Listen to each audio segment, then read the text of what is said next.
Kepolisian dari Polsek Ujung Pandang yang tiba di lokasi kejadian melakukan penyelidikan dan meminta keterangan sejumlah saksi. Polisi mengaku tidak mengetahui adanya kegiatan tarik tambang massal yang diadakan di Jalan Jenderal Sudirman. Menurut polisi, kegiatan di Jalan Jenderal Sudirman hanya sebatas kegiatan Car Free Day di hari Minggu yang sudah menjadi rutinitas warga Makassar. Kegiatan tarik tambang massal ini juga tidak pernah dilaporkan ke polisi sehingga tidak dilakukan pengamanan khusus dari pihak kepolisian. Kegiatan ini sebenarnya kita tidak tahu karena tidak ada pemberitahuan ke pihak kepolisian. Kebiasaan kita ketika ada pemberitahuan, apalagi mendatangi orang banyak, pastilah kita dari pihak kepolisian memberikan menempatkan personil untuk melakukan pengamanan.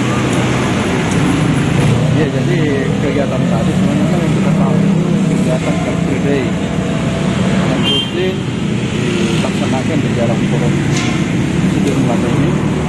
Namun dalam kegiatan itu ternyata ada kegiatan tarik tambang. Dari kegiatan tarik tambang itu ada terjadi insiden sampai ada yang korban meninggal.